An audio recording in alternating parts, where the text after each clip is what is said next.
मैं इतना कॉन्फिडेंस वाला हूँ कि आप लोग तो संख्या में काफ़ी लोग बैठे हैं। मेरा तो वो कॉन्फिडेंस है कि एक भी समझदार सामने बैठा हो तो मैं पूरी रात अकेले निकाल सकता हूँ।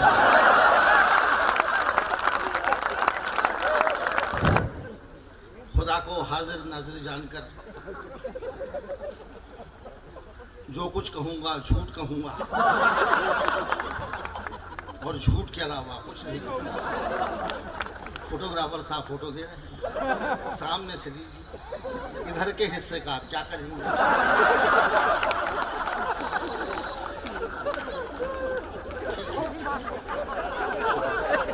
मैंने इसलिए कहा कि मेरा जिंदगी में एक भी फोटो नहीं। मैं एक ऐसे फोटोग्राफर को जानता हूँ जो हमेशा शादी ब्याह के फोटो खींचता था। मैं एक ऐसे फोटोग्राफर को जानता हूँ जो हमेशा शादी ब्याह के फोटो खींचता था। एक बार उसकी ड्यूटी शमशान में लगी, मुर्दे का अंतिम फोटो खींचना था, उसका अभ्यास नहीं था। तो उसने जैसे ही अपना कैमरा मुर्दे के चेहरे पे फोकस किया, आदतन उसके मुंह से निकल गया, स्माइल प्लीज।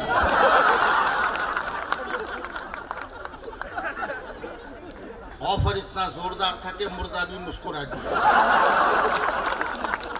अंजाम ये हुआ कि मुर्दा लगातार मुस्कुरा रहा था और जो नहीं थे वो हुए जा रहे हैं। बहुत अच्छी महफिल है और पहली बार मौका मिला है न्यायपालिका के लोगों के बीच में आने का। मैं बहुत छोटी कविताएं सुनाऊंगा गौरव जी। मैं लंबी कविताएं अब नहीं सुनाता। जब मेरी उम्र थी तब मैं लंबी कविताएं सुनाता था। अब तो मेरी खुद ही लंबे होने की उम्र है, इसलिए मैं लंबी कविता नहीं सुनाऊंगा। और लंबी कविता सुनाने से एक्सीडेंट भी हो सकता है। मुझे याद है कवि ने बहुत लंबी कविता सुना दी, सामने बैठा कि वीआईपी चल बसा। लंबी कविता सुन के वो लंबा ही हो गया। जज साहब भी सुन रहे, जज साहब ने उसको कहा कि तुम्हारी कविता से एक आदमी की हत्या हो गई, तुमको फांसी होने वाली है, मैं ही देने वाला हूँ, कोई अंतिम इच्छा हो तो बताओ। कवि बोला साहब वही कविता मैं आपको सुनाना चाहता हूँ।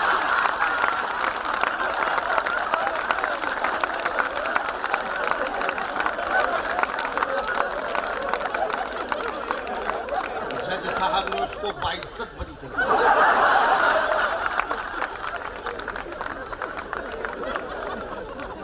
मैं ऐसा कभी नहीं करता। और ये हमारी बहन और हमी ने ठीक कहा और अशोक जी ने भी ठीक कहा कि हमारे मंचों पर इन दोनों एक छोटा सा कुटेव आया है कि बहुत तालियों तालियों तालियों के लिए बार बार कहते हैं। ऐसा होने लगा है। बहन ने भी काफ़ी तालियां बजवाई। मैं उनसे पूछना चाहता हूँ आपने इतनी तालियां क्यों बजवाई? ये लोग क्या ताली बजाने वाले?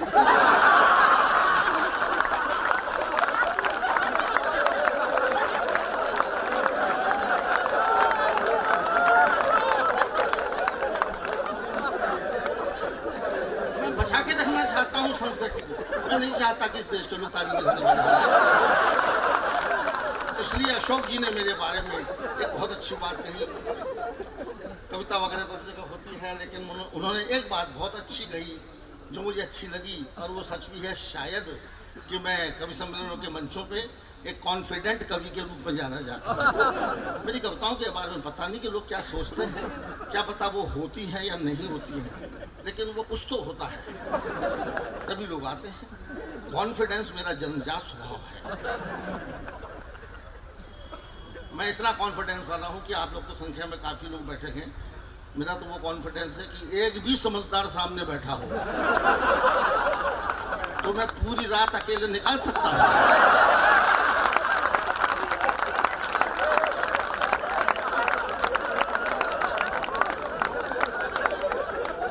अभी बरेली में प्रोग्राम था, वसीम साहब से पूछे। बरेली में उत्तर प्रदेश में तो बहुत भीड़ आती है साहब, और रात रात भर के कार्यक्रमों की परंपरा है। सुबह हो जाती है और काफ़ी लोग आते हैं।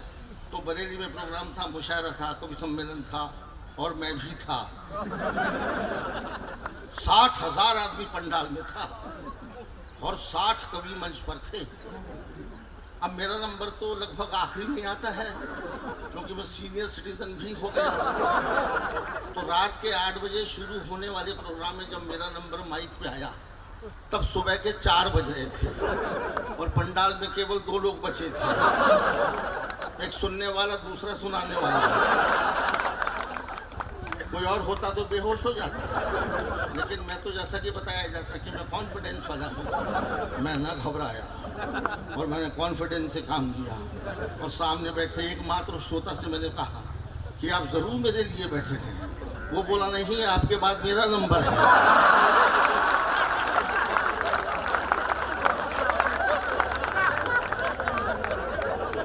साहब उस दिन मेरा भ्रम टूट गया। मैंने तब तक डिक्शनरी में एक ही शब्द पढ़ा था, कॉन्फिडेंस। मुझे उस दिन मालूम पड़ा कि दूसरा भी होता है, ओवर कॉन्फिडेंस। मैंने जिंदगी के अनुभव लिए। कोर्ट में खड़ा हूँ, एक कोर्ट में मैं भी दर्शकों, मेरी इच्छा की दर्शकों बैठ के दिखना चाहिए। सिनेमा में बहुत सीन देखने को मिलते हैं, लेकिन अपने को मैं गया कि अपने मेरे वकील दोस्त ने मिलकर एक बार मैं कोर्ट की कार्रवाई देखना चाहता हूँ। बोले चलो, ले गया। उस दिन एडिशनल जज वहाँ पर कोर्ट में थे, उनके ऑफिस, उनके कोर्ट में मुकदमा था एडिशनल जज साहब की।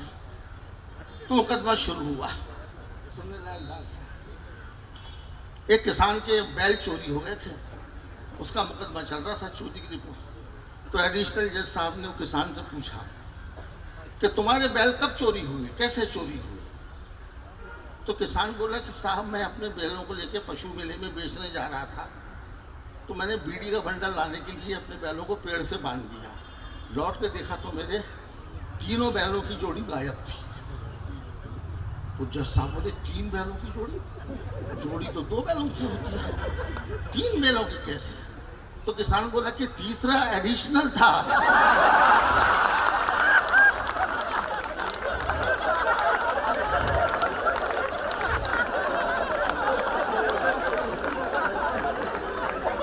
पढ़ा लगे तो लिखा तो किसान भी था। मैं ईमानदारी से जो वहीं से लाया हूँ, तो कुछ नहीं करता, जाता हूँ, देखता हूँ, हो जाता है, ऐसा हो जाता है। आइए बहुत थोड़ा सा मैं आपको सुनाऊंगा, कुछ आलपे ने सुना दें ताकि आप वहाँ तक पहुँचें। हालांकि मैं बहुत देर तक सुना सकता हूँ, लेकिन नहीं, मैं चाहता हूँ कि आप फिर अगले साल भी आ सकें, जैसा कि मैंने आपसे कहा। कुछ आलपीने हैं, सुना देता हूँ। आलपीने मेरी और माइक्रो कविताएं हैं, छोटी छोटी हैं कि शेर शेरनी से नहीं। आपने मेरा वो देखा, एक हंसी का पहलू देखा, अब आप मेरा दूसरा पहलू देखिए। हर सिक्के के 2 पहलू होते हैं। एक पहलू आपने देखा कि मैं हंसा सकता हूँ, और दूसरा पहलू ये है कि मैं आपको सीरियस भी कर सकता हूँ और चुटकियाँ दे सकता हूँ। आइए मैं आपको आलपीने सुनाता हूँ। ये मेरा एक नया कारनामा है, एक नई किताब मेरी आ रही है जिसका शीर्षक है आलपिन, और हर पेज पर 2.5-2.5, 3-3 पंक्तियों की कविताएं हैं बस। कोई भी कविता 4 लाइन से ज्यादा की नहीं है। अब उसमें कुछ इशारे हैं, सुन लीजिए दोस्तों। शेर शेरनी से नहीं डरता, जानवर और आदमी में क्या फर्क है? शेर शेरनी से नहीं डरता क्योंकि प्यार करता है, शादी नहीं करता। अब ये दूसरे मिजाज की सुन रहे हैं। शेर शेरनी से नहीं डरता क्योंकि प्यार करता है, शादी नहीं करता। आदमी औरत से डरता है क्योंकि प्यार नहीं, सिर्फ शादी करता है। हम लोग सिर्फ शादी करते हैं साहब, या तो विवाह करते हैं या आखिरी तक, जीवन तक निर्वाह करते हैं। प्रेम करने की सूझती ही नहीं। शायद ये प्रॉब्लम है। ऐसी कविता है। शेर शेरनी से नहीं डरता क्योंकि प्यार करता है, शादी नहीं करता। आदमी औरत से डरता है क्योंकि प्यार नहीं, सिर्फ शादी करता है। सरकारी दफ्तर का सीन सुना रहा हूं। अफसर लोग कैसी बात करते हैं। बड़े अफसर ने छोटे को डांटा, बड़े अफसर ने छोटे को डांटा, आप निकम्मे हैं, एकदम गधे हैं। छोटा बोला ठीक कहते हैं सर, आप मुझसे बड़े हैं। पता नहीं क्या बोल रहा है, क्या।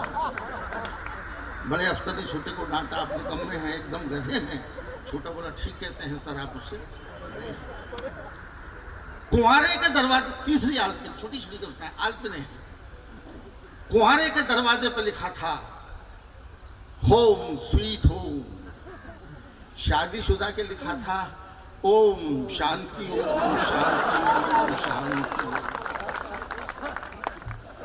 चौथी आलपिन है, मैंने अपने मित्र शहाबुद्दीन से पूछा, यार बकरा ईद कब है? वो बोला जिस दिन आ जाओ। उसका मतलब था कि तारीख वारीख क्या होती है, जब आएगा तभी। मैं तो गया ही नहीं, क्या पता मुझसे ही मना लेगा।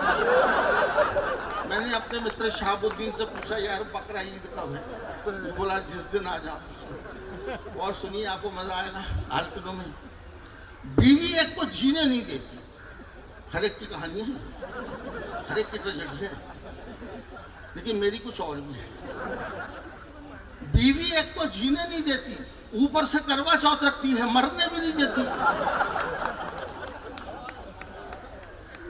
बीवी एक को जीने नहीं देती, ऊपर से करवा चौथ रखती है, मरने भी नहीं देती। और एक छोटी सी सुनिए सूरी साहब कि चूहा कहीं भी, एक बात है भाई, चूहा कहीं भी और अफसर कहीं का भी बिल बना सकता है।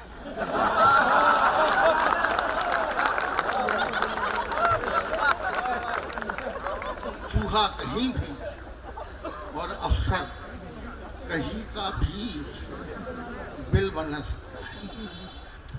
आखिरी आलपिन भी सुन लीजिए। औरतों की चूड़ियों पर है ये। औरतों की चूड़ी सुहाग का प्रतीक मानी जाती है। और सब लोग गौर से सुने कि कवि को कविता कहाँ से मिलती है। कई बार समाज में सवाल उठता है कि कवि कविता लाता कहाँ से? क्या आसमान से, जमीन से कि पाताल से? नहीं, कवि हमेशा अपने आसपास से कविता लाता है। ये बिल्कुल आसपास से मिली हुई कविता, छोटी सी है, आपको इसमें मजा आएगा। सुहाग की चूड़ी, चूड़ी सुहाग का प्रतीक मानी जाती है, लेकिन ये सुहाग का प्रतीक, इस प्रतीक ने मेरा सुहाग उजाड़ दिया था। मेरे घर में काम करने वाली बाई आती है कमला, छोटे समाज की स्त्री। छोटे समाज की स्त्रियां अपने ये श्रृंगार बिंदी और सिंदूर इंदूर को लेकर बड़ी सेंसिटिव होती है। तो वो कमला बाई अपने हाथ में कांच की 20 चूड़ियां पहनकर आती है। दिन भर वो चूड़ियां खनखनाती रहती हैं और मेरी खोपड़ी में दंदन आती है। तो मैंने अपनी बीवी से कहा कि उससे कहना कि 2 ही चूड़ी पहन के आया करे, क्या फर्क पड़ जाएगा। तो बीवी ने मुझको डांटा, बोले उसका सुहाग उछलवाओगे। तब ये बात मेरे हाथ लगी है। आपको नजर कर रहा हूं कि सुहाग के लिए सिर्फ एक चूड़ी काफी है। सुहाग के लिए सिर्फ एक चूड़ी काफी है, फिर इतनी सारी चूड़ियां। आखिर औरतें कितना सुहाग चाहती हैं?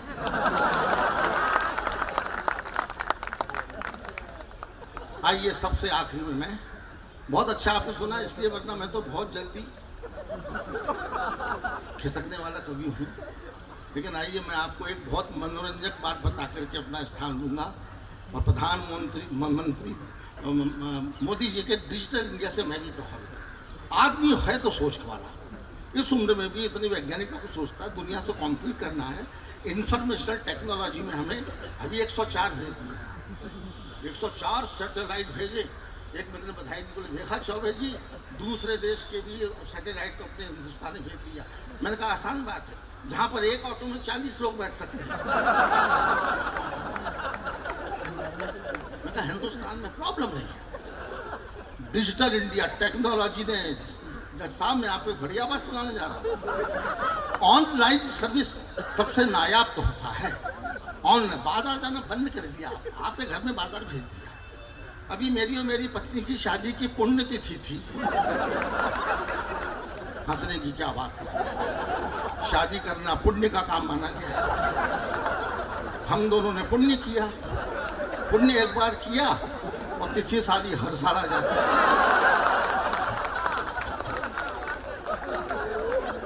तो मनानी ही पड़ती है। आ गई पुण्यतिथि सालगिरह। तो मैंने अपनी बीवी से कहा कि आज हमारी शादी की सालगिरह है, मैं बाजार जाता हूँ, 1 किलो बूंदी के लड्डू ले आता हूँ। तो बीवी बोली कोई ज़रूरत नहीं है, मेरी डायरी में नंबर लिखा है, ऑनलाइन सर्विस अवेलेबल, आप नंबर घुमाइए, लड्डू खा रहे हैं। मैंने नंबर घुमाया, ऑनलाइन वाले ने सर्विस शुरू कर दी। मिठाइयों की दुकान में आपका स्वागत है। मिठाई के लिए एक दवाई है, रेवड़ी गजक के लिए 2 दवाई है, नमकीन के लिए 3 दवाई है। मुझको मिठाई चाहिए थी, मैंने मिठाई दबा दी। गुलाब जामुन के लिए 1 दवाई है, बूंदी के लड्डू के लिए 2 दवाई, रबड़ी के लिए 3 दवाई। मुझको तो लड्डू लेने थे, मैंने 1 दवा दिया। बूंदी के लड्डू के लिए 1 दवाई। उसने अपनी कहानी शुरू कर दी, मैं फंसा बैठा। बूंदी के लड्डू के लिए 1 दवाई, खोए के लड्डू के लिए 2 दवाई और बेसन के लड्डू के लिए 3 दवाई। मेरे को बूंदी के लड्डू लेने थे तो मैंने बूंदी के लड्डू दबा दिया। 1 किलो लड्डू के लिए 1 दवाई, 2 किलो के लिए 2 दवाई, 3 किलो के लिए 4 दवाई, 5 किलो के लिए 5 दवाई और 50 किलो के लिए 6 दवाई। मेरी खोपड़ी भरने लगी और घबराहट में मुझसे 50 किलो वाला दब गया। 6वां बटन, 50 किलो वाला बटन दबाते में घबराया। मैंने कहा मर गया यार। मैं कहा अब तो 50 लेना पड़ेगा। तो फिर मैंने वही किया जो कोई भी वकील करता, यानी मैंने फोन काट दिया।